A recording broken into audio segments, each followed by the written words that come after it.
Mais avant ça, je stabilise bien le bassin au-dessus de mes jambes. Dans vos jambes, dans vos hanches. Namasté. Bonjour les amis. J'espère que vous allez bien. Je vais accueillir une élève pour vous montrer comment on met en place des postures que j'aime beaucoup déjà d'une part et qui sont quand même des postures difficiles à mettre en place et qui sont souvent mal faites parce qu'on n'a pas forcément la conscience de tous les membres de son corps dans ces postures et que c'est pas évident d'avoir une vue d'ensemble de la posture et de son alignement. Donc, ça va vous permettre de comprendre comment la posture s'organise, mais aussi comment on place les différentes articulations, les espaces que l'on étire et ceux que l'on engage. Et ça va vous permettre finalement de peut-être regarder l'ajustement et puis après de pouvoir pratiquer pour bien évidemment mieux réaliser ces postures dans votre propre pratique ou quand vous prenez des cours ou bien évidemment, puisque cette chaîne, j'ai très envie que les professeurs viennent apprendre et continuer à apprendre des nouvelles choses et surtout échanger avec d'autres professeurs. Bien, on se met debout. Vous allez vous mettre dans Adho Mukha Svanasana. Bien, je ne vais pas expliquer Adho Mukha, ce n'est pas le sujet maintenant. Je reviendrai sur une prochaine vidéo sur Adho Mukha, chien la tête en bas.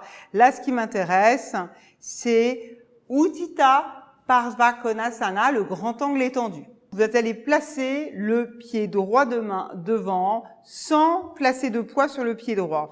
Là, la première, il n'y a rien à l'avant. Ce que je veux, c'est que avant tout, vous pressiez le talon, le gros orteil, et que vous ancriez cette jambe, vous engagez le fessier pour ouvrir cette hanche. Seulement maintenant, en gardant cela, donc en ancrage très profond, puissant, je vais venir presser la base du gros orteil avant, puis elle va pouvoir tout doucement placer le côté latéral et sentir cette latéralité entre la hanche arrière et l'épaule.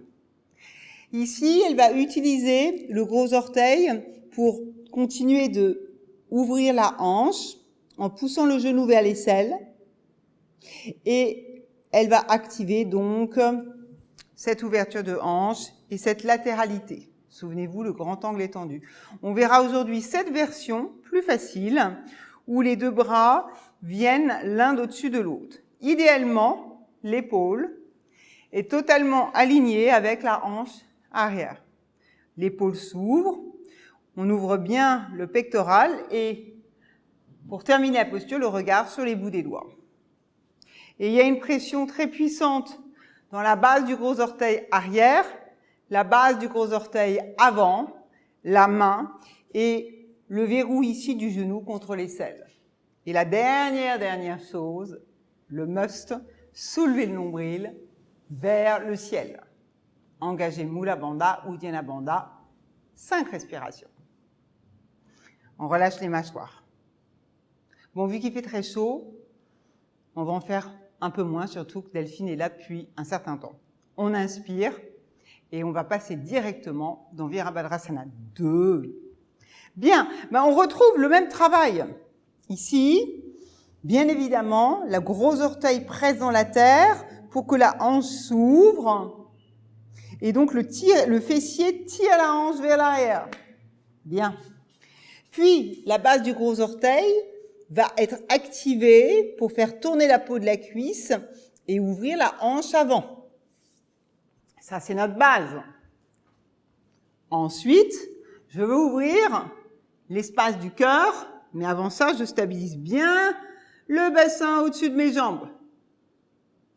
Je rapproche les omoplates pour ouvrir les pectoraux et pour étirer les deltoïdes antérieurs, le devant de l'épaule, je vais presser les extrémités contre des murs imaginaires. Et je vais rester là dans une puissance, une force dans les jambes et trouver une douceur. Hein, le guerrier, il avance dans la vie avec force, puissance, force physique et douceur. Puis tout doucement, vous expirez et vous viendrez dans Balasana. On relâche le dos, le front. Bon, Delphine aura la chance que je presse son sacrum vers les talons.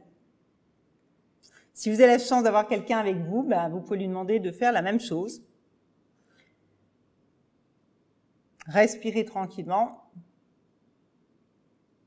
Et tout doucement, on va venir de nouveau dans Adho Mukha. Chien la tête en bas.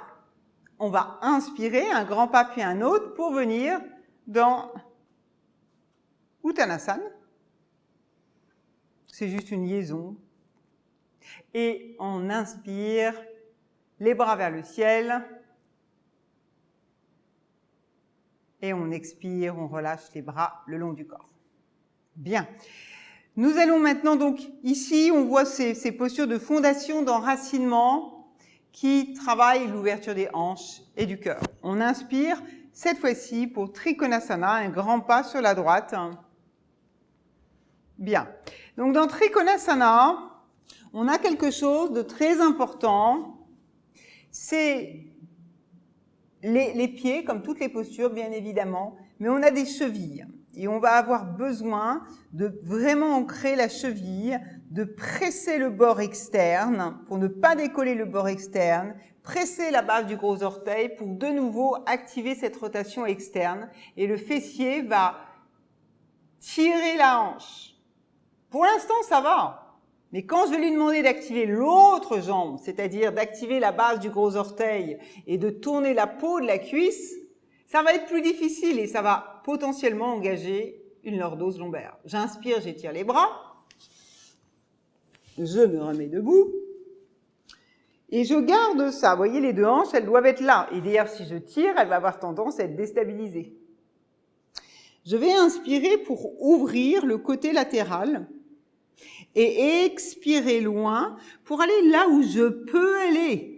C'est quoi quand je peux aller? Ça veut dire quoi? Que mes pieds ont un ancrage sur terre et que je peux avoir une action sur les articulations de mes jambes. Cette épaule, elle va devoir être alignée avec la hanche arrière. Donc la puissance de cette jambe, elle est extrêmement importante. Ici, le nombril va se soulever, les deux épaules vont venir l'une au-dessus de l'autre, les deux côtés latéraux l'un au-dessus de l'autre, et elle va à la fois presser le dos de la main contre le tibia et pousser le ciel avec la main, en relâchant cet espace et en allongeant la nuque, tout en gardant cet ancrage. On inspire, on revient. On expire, on va venir pour Utthita, Parivrtta, Trikonasana. On ferme ici et on amène les mains sur les hanches. Bien, mains sur les hanches. Ici, on va trouver autre chose. On va trouver une rotation externe et ici, une rotation interne. Donc, dans une posture asymétrique, on va vouloir, c'est une torsion, retrouver le parallélisme des hanches. Vous voyez? Donc, il va falloir que j'ancre mon talon arrière, que j'allonge ici à l'arrière de la cuisse, que je tire ma hanche et que je monte l'énergie depuis le gros orteil vers le haut du genou et vers le haut de la cuisse. Et ça, c'est du béton. Ok? C'est très activé. Elle va inspirer et étirer le bras, ou moi je préfère avec les deux bras même, parce qu'elle a la chance que je lui pousse cette hanche, donc elle va bien sentir. Elle remonte ici l'énergie vers le haut, elle inspire, elle expire, elle va très loin, elle veut attraper quelque chose, là. Elle veut allonger la peau du ventre, elle veut allonger la peau du ventre. Quand elle est à son maximum, elle va venir placer sa main sur son bloc. Pour l'instant, elle ne fait pas grand-chose.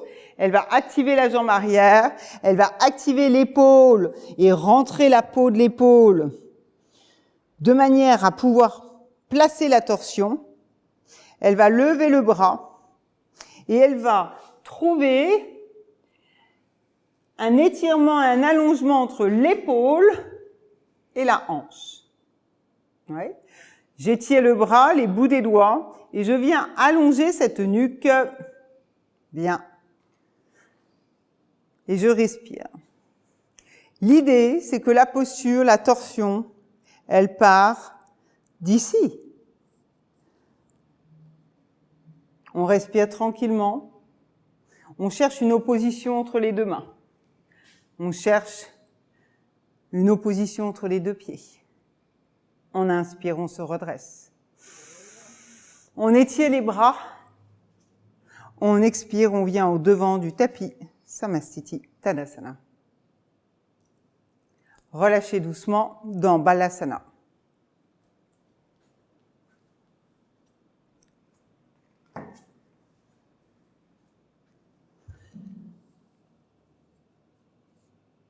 Respirez dans Balasana et ressentez la résonance du travail dans vos jambes, dans vos hanches, dans les épaules et dans l'espace du cœur. Nous passons aux postures assises. On en verra 3 aujourd'hui. On commencera par triangle Paschimottanasana. Posture difficile, souvent mal mise en place, mal pratiquée. Donc je conseille à la plupart des personnes qui ont d'une part des difficultés dans la flexion avant, et dû au décalage et à l'asymétrie de la posture, potentiellement, la couverture va vous aider à rétablir une latéralité au niveau de l'assise des ischions. Donc Delphine va venir se placer avec un genou droit qui va reculer vers l'arrière et une jambe qui part vers l'avant. Donc d'abord, Delphine, me semble-t-il, n'a pas besoin. Vous comprenez la symétrie dont je parlais? Donc, on va décaler la peau du mollet. Tu peux le faire toi-même. Donc là, on tire, on soulève la cuisse, on tire la peau. Voilà. Et pourquoi on fait ça? Pour avoir un meilleur ancrage.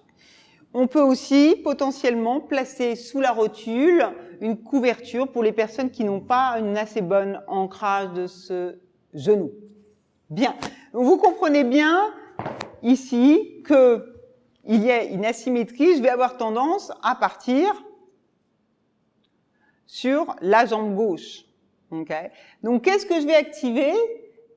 Les métatarses, la cheville, la peau du mollet et le genou pour ramener du poids. Et là, je vais allonger la colonne. Ça veut dire que Mula Bandha et Uddiyana. Je rappelle, c'est pas le sujet exactement que je veux développer aujourd'hui. Je ferai une vidéo pour ça, que sans les bandhas pour les postures assises, c'est pas la peine. Donc ici, je vais remonter l'énergie. J'engage l'anus, les organes sexuels et je remonte cette énergie. Vous devez sentir que la peau du ventre s'étire. Puis je vais inspirer, je vais étirer les bras. Et je veux allonger, je veux monter cette descente énergétique, là, ce tassement. Je veux l'étirer, le monter. Parce que, les amis, je vais attraper le pied. J'inspire, j'absorbe ici et j'expire. Bien. La main droite va attraper le poignet gauche. Bien. Ici, je vais puissamment ancrer le bassin dans la terre. Puissamment engager les métatarses. Puissamment engager la peau du tibia. Puis, en allant chercher vers l'arrière, je vais créer une opposition, c'est-à-dire un étirement, une tension entre deux espaces. La nuque s'allonge de manière à ce qu'il n'y ait pas de plis. S'il y a des plis, c'est que je suis trop dans une lordose. Et si je suis trop vers l'intérieur, ici, la nuque est fermée aussi. Bien, tout doucement, j'amène le regard de manière à avoir cette nuque étirée. Je vais descendre les épaules qui vont avoir tendance à monter parce que j'attrape les pieds. Donc, je vais engager les trapèzes inférieurs qui vont tirer les trapèzes supérieurs.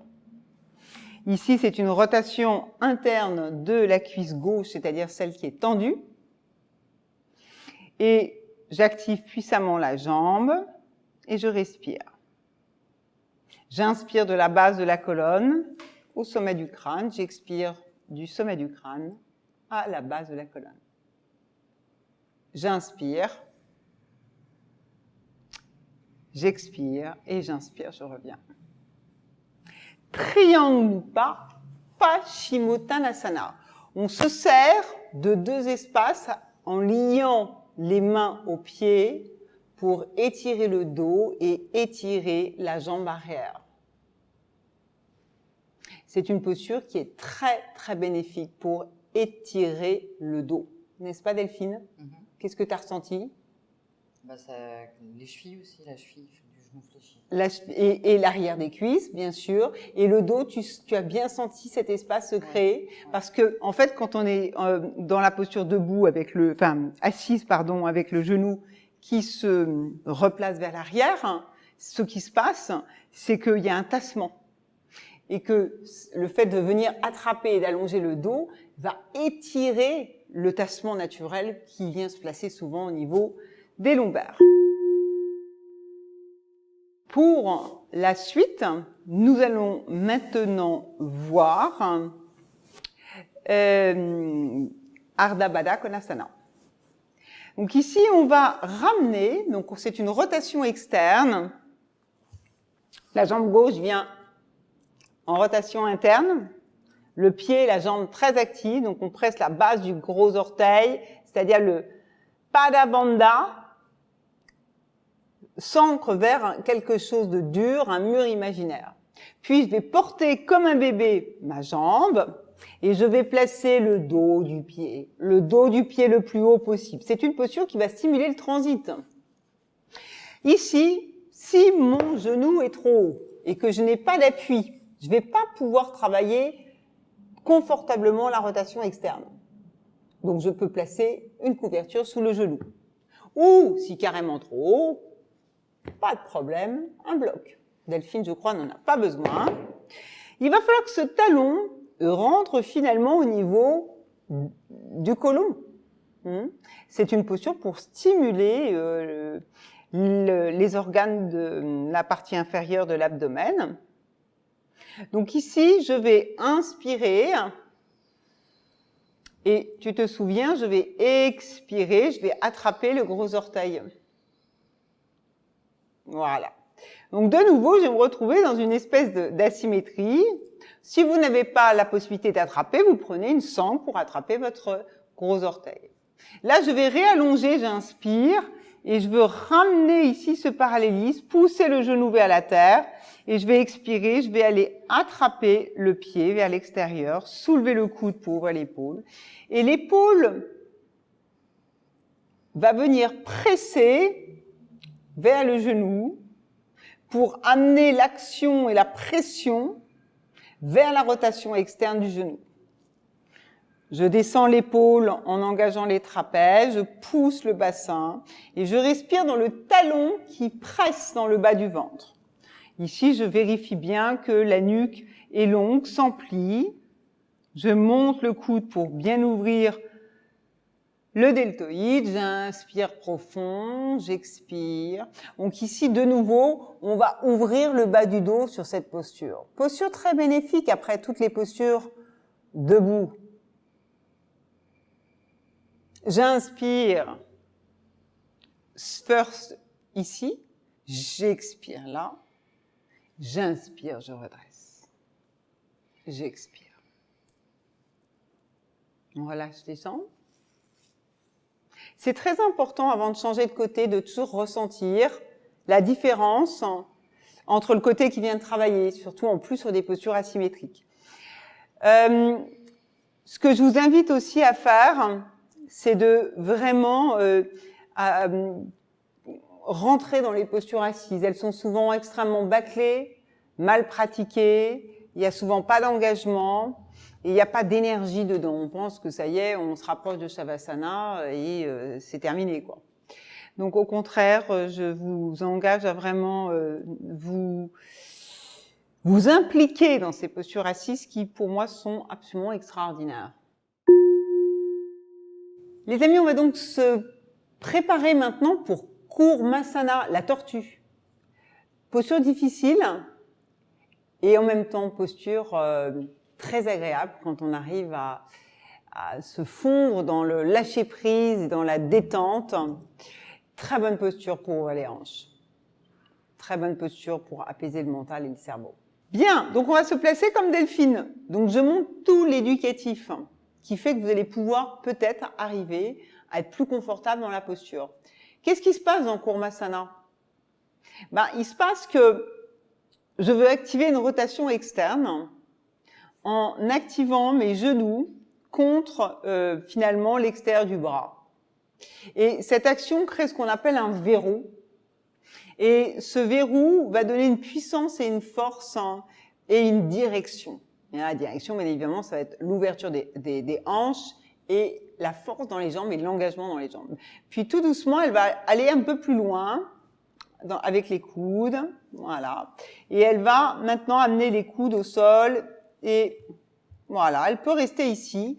Voilà, et elle va continuer à faire ce travail de serrer ici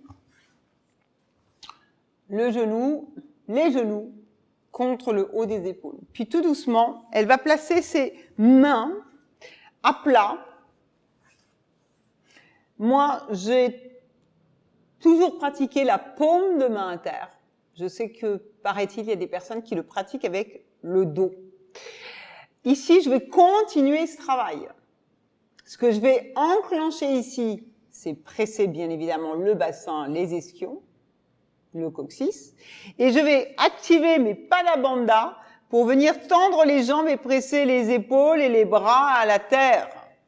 Et donc, c'est finalement cette pression des jambes contre les épaules qui va venir pousser, presser le tronc vers l'avant, le menton au sol, et je respire. C'est une posture d'introspection. La peau des cuisses tourne bien évidemment vers l'extérieur, mais j'active les jambes à presser contre les épaules.